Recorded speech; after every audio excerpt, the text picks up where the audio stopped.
educators. My name is Jay, and I will be presenting this first rebuttal for the negative team of today's debate. Today we're discussing whether installing crime cameras is a good way to combat crime in many cities around the world, and our team has constantly argued that it is not a good idea for a few reasons. But before I go into our own team's arguments, I would like to point out some of the flaws in the opposition's arguments. In the opening statement, they mentioned how crime cameras are effective in deterring crime. But however, our team would like to mention that crime cameras merely shift crime. That means they move the crime. They move the crime to some different area where crime cameras aren't installed. If we just think about it, there are plenty of other areas where crime cameras are not set up, and which provides a whole lot of places where people can simply commit crime in a different area. And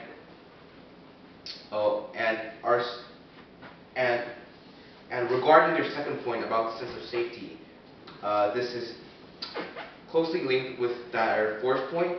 If crime cameras have no effect, if crime cameras are ineffective in deterring crime, what is the use of sense of safety if people cannot rely on crime cameras to catch out criminals for them? This has no use at all. And thirdly, they mentioned how crime cameras are less expensive than paying police officers to regularly patrol streets. But however, they missed one important point here. According to a New Orleans stateswoman, the cameras cost the city $7,500 per year for a single camera in terms of maintenance.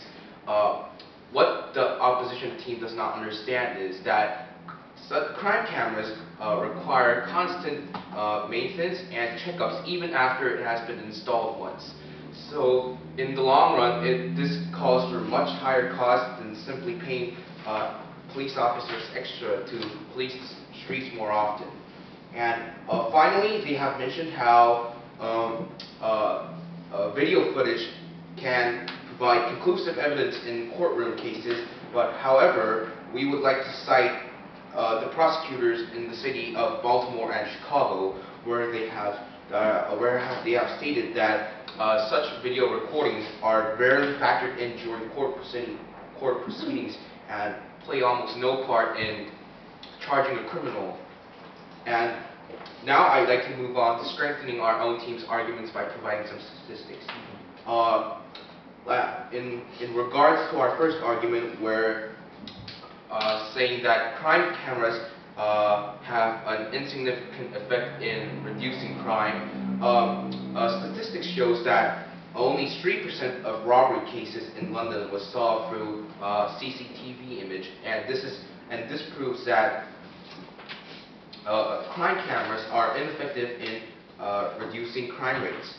And secondly, I would like to reinforce our final point about how crime cameras are prone to flaws as much as humans.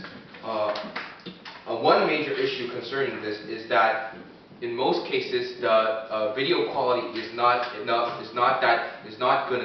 to actually identify the criminal.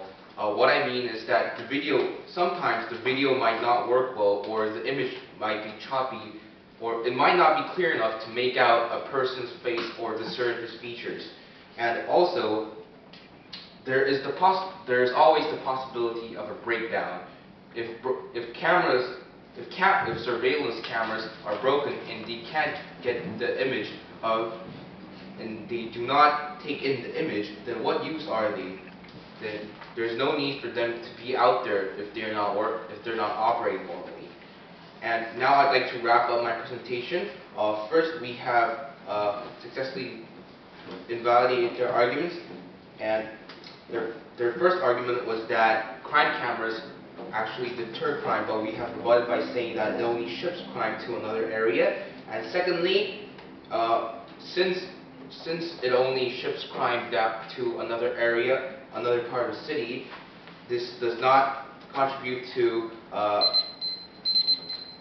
Time is up. You have 4 minutes to prepare. I do have one minute. Where was the? I apologize.